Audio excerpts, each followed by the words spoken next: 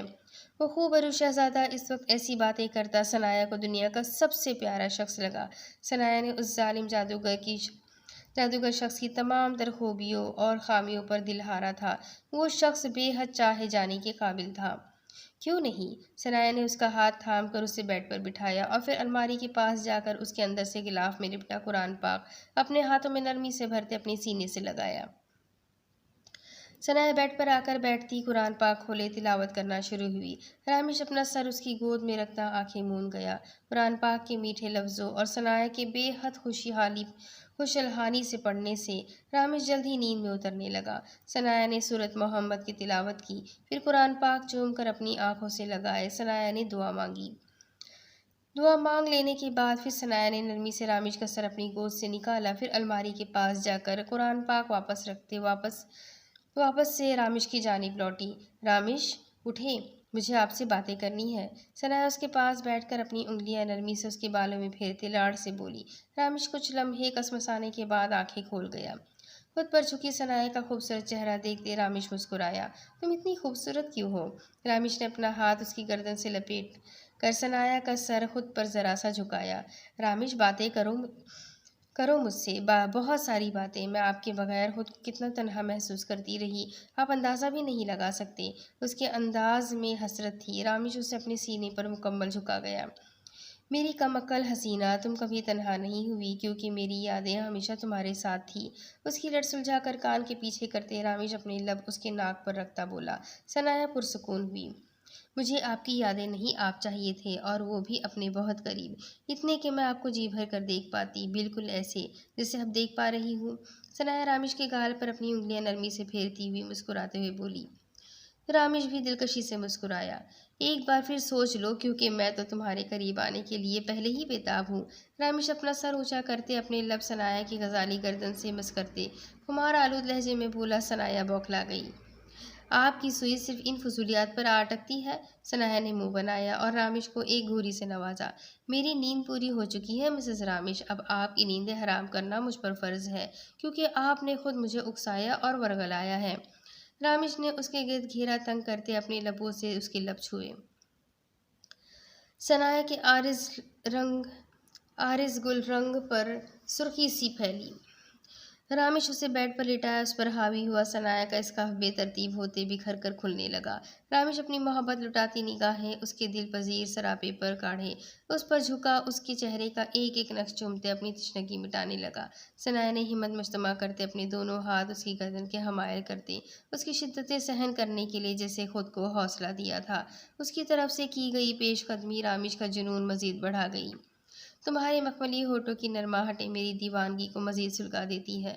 اس کے لبوں کے لمس کو جی بھر کر خود میں جذب کر لینے کے بعد وہ اسے آزادی دیتا اپنے انگوٹھے سے اس کا نچلا لب مسلتے ہوئے بولا۔ ثنایا کی پلکیں لرزنے لگی۔ ثنایا کی دہکتی ہوئی سانسیں اور مچلتی ہوئی بے تاب دھڑکنیں رامش کو مزید بے باکیوں پر اکسانے لگی۔ رامش نے اپنے دہکتے لب اس کی شہرگ پر رکھے تو ثنایا مچل گئی۔ اس شخص کی جنون خیزیاں برداشت کرنے کے لیے حوصلے کی ضرورت تھی۔ اپنے انگارہ بھرے بوسوں سے اس کے وجود کو سلگاتے گویا رامش اپنے ہجر کے لمحوں کا حساب لے رہا تھا۔ اس کی دھیمی محبت بھری سرگوشیاں ثنایا کی سماعتوں پر میٹھی فوار برسانے لگی۔ رفتہ رفتہ وہ اسے مکمل طور پر اپنی محبت کے نشے میں گم کرتا اسے پوری دنیا ہی بھلا گیا تھا۔ دوسری طرف غفران کئی دنوں سے اس سے کھچی کھچی سی تھی۔ اس نے بھی پلٹ کر اس کی شکل تک دیکھنا گوارا نہیں کیا تھا۔ غفران کو بھی رتی برابر بھی پرواہ نہیں تھی۔ اس کی یشم سلطان لالہ کی لو میرج ہوئی تھی۔ شادی سیکیورٹی ایشوز کی وجہ سے جن حالات میں ہوئی تھی اس نے بہت شور مچایا تھا، مگر داجی نے وعدہ کیا تھا کہ بہت جلد تینوں بھائیوں کا شاندار سا ولیمہ کریں گے۔ آج اس نے بیت السلطان جانے کی تیاری کی تھی۔ اسی مقصد کے لیے وہ نندا کے ساتھ بازار اپنی بھابھی کے لیے گفٹ لینے گئی تھی۔ بازاروں کی کافی دیر خاک چھاننے کے بعد آخر اسے اپنی مطلوبہ چیز مل گئی۔ وہ تقریباً 2-3 گھنٹوں بعد گھر لوٹی تھی۔ ندا نے اسے اپارٹمنٹ کے دروازے پر ڈراپ کیا اور چلی گئی۔ غفران نے ڈپلیکیٹ کی سے ڈور کھولا اور اندر چلی آئی۔ اندر سے باتوں کی آواز آ رہی تھی۔ غفران کو تجسس ہوا کہ اس کے کانوں نے جو کچھ بھی سنا وہ اندر کون ہے، مگر آگے بڑھتے اسے اپنی جگہ پر پتھر بنانے کو کافی تھا۔ سعدیہ بیگم صوفے پر بیٹھی تھی اور سکندر بہت دیر سے ان کی گود میں سر رکھے آنکھیں موندے لیٹا ہوا تھا۔ سعدیہ اپنے بیٹے کے چہرے پر چھائی اداسی اور آنکھوں کی ویرانی اچھی طرح دیکھ پا رہی تھی۔ امی جان، آپ ہمیں لینے کیوں چلی آئی؟ میں حویلی نہیں آنا چاہتا۔ ہاں، یہ میں ہی تھا جو آپ کو اس جہنم میں پھر سے لے آیا، مگر اب میں ہی ہوں جو کہ اس شخص کی شکل تک نہیں دیکھنا چاہتا جسے دنیا میرا باپ کہتی ہے۔ میں یہاں اپنی پہچان واپس لینے آیا تھا، مگر اپنا تشخص ہی گنوا بیٹھا۔ وہ شخص قابل نفرت ہے ماں، مجھے اس کی وجہ سے خود سے نفرت اور گھن محسوس ہوتی ہے۔ انہوں نے اپنے مکروہ مقاصد کے حصول کے لیے رامش کی زندگی کس قدر آسانی سے برباد کر دی۔ کوئی اپنی اولاد کے ساتھ بھی اتنا برا سلوک کرتا ہے کیا ماں؟ سکندر کے لہجے میں نمی تھی جو سعدیہ بیگم محسوس کرتے ہوئے تڑپ اٹھی۔ اللہ نہ کرے بھلا تمہارا کیوں تشخص کھونے لگا سکندر؟ مجھے اپنے بیٹے پر ناز ہے۔ تمہاری رخصتی کی رات میرے سامنے ہی تو تمہارے آدمی نے آ کر اطلاع دی تھی کہ حارث بیگ کچھ نہ کچھ کرنے والا ہے، اور اس سے سب کچھ اگلوانے کو میں نے ہی تو یہ آئیڈیا دیا تھا تمہیں کہ تم اسے جا کر یہ جھوٹ بولو کہ تم نے غفران سے شادی دولت کے لیے کی۔ میں جانتی ہوں کہ تم اداس کیوں ہو، وہ شاید تم پر اعتبار نہیں کرتی۔ تمہیں اپنی بیوی کو سچ بتا دینا چاہیے سکندر کہ تم نے وہ سب صرف سچائی جاننے کے لیے کہا تھا۔ اس دن وہ قدم تم نے مجھے پوری طرح آگاہ کر کے اٹھایا تھا اور تم کامیاب بھی ہوئے۔ سعدیہ نے اس کے بالوں میں دھیمے سے ہاتھ پھیراتے ہوئے کہا، کوشش کر چکا ہوں ماں، مگر اسے حارث بیگ کے منافق اور دوگلے بیٹے پر اعتبار نہیں، جو بقول اس کے دنیا کی نگاہوں میں پرہیزگار ہے مگر حقیقت میں ایک گھٹیا ترین شخص ہے۔ سکندر نے تلخی سے کہا، یہ تم نے غفران سے کہا؟ سعدیہ بیگم کو صدمہ لگا۔ یہ تم سے غفران نے کہا؟ سعدیہ بیگم کو صدمہ لگا۔ چھوڑیں امی جان، اس میں اس کا بھی کوئی قصور نہیں، اس کی جگہ کوئی بھی ہوتا تو وہ یہی سمجھتا۔ سکندر نے لاپرواہی سے کہا، میں بات کروں غفران سے؟ سعدیہ بیگم نے پریشانی کے عالم میں کہا، کوئی ضرورت نہیں امی جان، اسے جو سمجھنا ہے وہ سمجھتی رہے، مجھے اب کسی کو کوئی وضاحت نہیں دینی۔ میں نے اپنا معاملہ اللہ تعالیٰ پر چھوڑ دیا ہے۔ میں اس کی نگاہوں میں سرخرو ہوں تو وہ میرا ایمان ہے کہ وہ ایسے اسباب پیدا فرما دے گا جو میرے کردار کی گواہی دینے کو کافی ہوں گے۔ سکندر نے پرسکون انداز میں کہا تو سعدیہ بیگم نے جھک کر اس کا ماتھا چوما، اور غفران جو کب سے باہر کھڑی ان کی گفتگو سن رہی تھی، اس کے پیروں تلے سے جیسے زمین ہی سرک گئی۔ واقعی اس کا ایمان تھا کہ اس کے لیے یہ اسباب پیدا فرما دیے جائیں گے جو اس کے کردار کی گواہی خود بخود دے دیں گے۔ غفران پر لرزہ طاری ہوا تھا کہ وہ اسباب پیدا فرما دیے گئے تھے کہ وہ خود اپنے پیروں پر چل کر سچائی جاننے کے لیے چلی آئی تھی۔ اس نے اور بھی شاپنگ کرنی تھی، مگر عین وقت پر اسے عجیب سی گھبراہٹ ہونے لگی تو وہ گھر چلی آئی۔ اندر موجود نفوس کو ابھی تک بالکل علم نہیں تھا کہ وہ اپارٹمنٹ واپس لوٹ آئی ہے۔ غفران کو اس کے شوہر کے کردار کی سچائی کا اشارہ دیا گیا تھا، اب کسی شک کی گنجائش باقی نہیں رہی تھی۔ وہ اب اس پر شک کرنے کی جرأت کر بھی نہیں سکتی تھی۔ غفران پر عجیب سی کیفیت طاری تھی، اسی لیے وہ الٹے پیر لاؤنج میں واپس چلی، یک مرتبہ پھر کمرے تک آئی۔ کافی دیر بعد وہ خود کو سنبھال کر اپنی آہٹ پر سعدیہ نے دروازے کی جانب دیکھا۔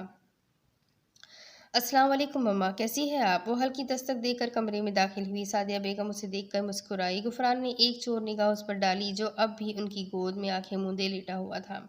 وعلیکم السلام، ادھر پاس آؤ، کب سے اپنی بیٹی کی راہ دیکھ رہی تھی میں۔ سعدیہ بیگم نے اسے اپنے قریب بلایا جو کہ ہلکے پیلے رنگ میں سونے کی طرح دمک رہی تھی۔ غفران ان کے قریب آ کر بیٹھی تو سعدیہ نے اسے خود سے لگایا۔ اتفاقاً غفران کا چہرہ اس کے چہرے کے بے حد قریب آ گیا۔ غفران کی سانسیں اسے اپنے ماتھے پر محسوس ہوئی تو اس نے پٹ سے آنکھیں کھول دی۔ آنکھیں چار ہوئی تو غفران کو ایک جھرجھری سی محسوس ہوئی۔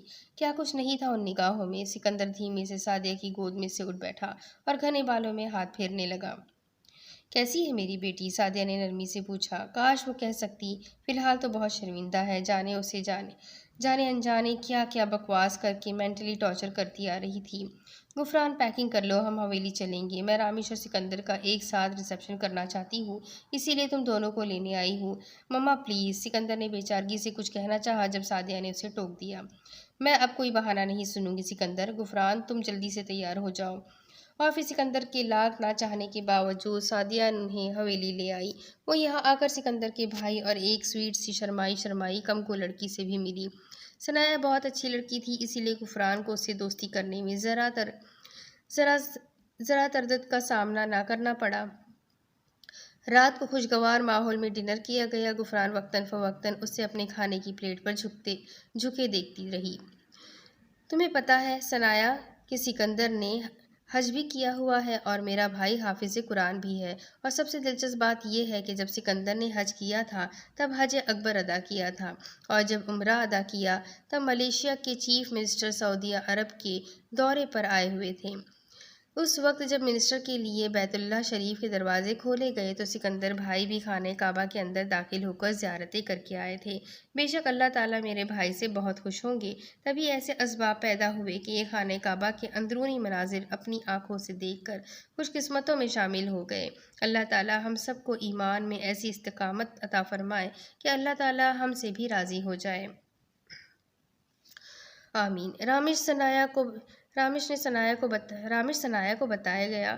سکندر نے اسے آنکھوں میں یہ سب بولنے سے منع کیا۔ غفران نے اس شخص کی نیچی نگاہوں کی جانب دیکھا، وہ تو پہلے ہی جیسے کانٹوں پر لوٹ رہی تھی۔ اب رامیش کے اس پر نئی حقیقتیں آشکار کرنے پر دل جیسے مزید بوجھل ہونے لگا۔ ڈنر کے بعد گرین ٹی کا دور چلا، مگر غفران کمرے میں چلی آئی۔ بے چینی حد سے سوا تھی، پتہ نہیں اسے کیا کیا بکواس کرتی رہی تھی۔ اب اپنے کیے کا دعویٰ کیسے کرے؟ وہ تو کافی دنوں سے اسے اس کے حال پر چھوڑ چکا تھا، اس سے ہم کلام ہونا تک گوارا نہیں کیا تھا۔ ابھی وہ یہی سوچ رہی تھی کہ وہ دروازہ کھول کر اندر کمرے میں چلا آیا۔ سکندر حارث بیگ نے اس کا الجھن زدہ چہرہ دیکھا مگر سر جھٹک کر آگے بڑھ گیا۔ وہ ڈریسنگ تک گیا اور اپنا آرام دہ سوٹ نکال کر واش روم میں چلا گیا۔ مانا کہ مجھ سے غلطی ہو گئی، مجھے غلط فہمی ہوئی تھی، مگر یہ تو کوئی بات نہیں ہوئی۔ سکندر اعظم میری غلط فہمی دور بھی تو کر سکتا تھا، مگر ایٹیٹیوڈ تو دیکھو ذرا مولوی صاحب کا۔ غفران نامی بلا زیادہ دیر تک شرمندہ رہ نہیں سکتی تھی، تبھی اب سوچ نرالی تھی۔ غفران کی تمام تر توجہ واش روم کے دروازے کی جانب مبذول تھی۔ وہ فریش ہو کر شرٹ لیس اپنے سینے پر ٹاول رگڑتا باہر آیا۔ اف، کمبخت بلا کا ہینڈسم بھی ہے۔ غفران جو اس کی جانب انہماک سے دیکھ رہی تھی، سکندر کے اس کی جانب دیکھنے سے بری طرح گڑبڑا کر نگاہوں کا زاویہ بدلا۔ وہ ڈریسنگ تک گیا۔ اس ایٹیٹیوڈ مولوی کی تو ایسی کی تیسی۔ غفران ایک مرتبہ پھر دل میں دل ملائی۔ کہاں برداشت تھا خود کا نظر انداز کیا جانا، اسی لیے خاموشی سے اٹھی اور ڈریسنگ روم میں گم ہو گئی۔ سکندر ٹی شرٹ پہنتا بیڈ پر آ کر نیم دراز ہوا اور اپنے موبائل میں مصروف ہو گیا۔ کچھ ہی دیر بعد ڈریسنگ روم کے باہر کھٹ پٹ ہوئی تو اس نے نگاہوں کا زاویہ بدلا۔ نظر اٹھا کر اسے دیکھا تو جیسے دم بخود رہ گیا۔ یہ ایک نگاہ ہی سکندر بیگ کے دل و دماغ پر بجلیاں گرا گئی تھی۔ سامنے ہی وہ ریڈ سلیو لیس نائٹ ڈریس میں اب ڈریسنگ ٹیبل کے پاس کھڑی اپنی لائٹ براؤن زلفیں سنوار رہی تھی۔ سلک کے پیروں تلک تنگ سے گاؤن میں اس کا ہوش ربا دلکش سراپا ہوش اڑا دینے کی پوری صلاحیت رکھتا تھا، خاص طور پر تب جب ملکیت کا احساس سر چڑھ کر بولنے لگے۔ خود پر اٹھتی ایک لو دیتی نگاہ محسوس کر غفران سرشار ہوئی، خفیہ طور پر پراسرار سا مسکرائی۔ وہ پیچھے مڑی تو سکندر نے پہلو بدلتے اپنی توجہ موبائل کی جانب مبذول کر لی۔ وہ اطمینان سے بال برش کرتی لوشن اٹھا کر بیڈ تک آئی۔ لاپرواہی سے بیڈ پر بیٹھتی اپنے بازوؤں پر لوشن لگانے لگی۔ سکندر وقتاً فوقتاً اس کی ایک ایک حرکت ملاحظہ کیے گیا۔ اب وہ پرسکون سے اپنے پیروں پر چاندی سے دمکتے ٹخنوں تک لوشن لگانے میں مصروف تھی، اور پاس بیٹھے شخص کی برداشت بھی اب یہیں تک تھی۔ سکندر بیگ ایک جھٹکے سے اپنی جگہ سے اٹھا۔ غفران سانس تک روکے گئی، مگر وہ اپنا موبائل، کار کی چابی اور والیٹ اٹھا کر اتنی تیزی سے کمرے سے باہر نکل گیا کہ غفران کا منہ کھلے کا کھلا رہ گیا۔ آنکھیں تیزی سے نم ہوئی، نسوانیت کو زوردار قسم کا دھچکا لگا۔ ٹھکرائے جانے کی اذیت کیا ہوتی ہے اسے پتہ چلی۔ غفران نے ہاتھ میں پکڑے لوشن کی بوتل کو دور پھینک کر ماری اور تکیے میں چہرہ چھپا کر شدت سے رو دی۔ اب یہ رونا کس بات کا تھا، یہ اڈے کی سمجھ سے باہر تھا، مگر عنقریب اس پر اس کی دل کے تمام جذبات عیاں ہونے والے تھے۔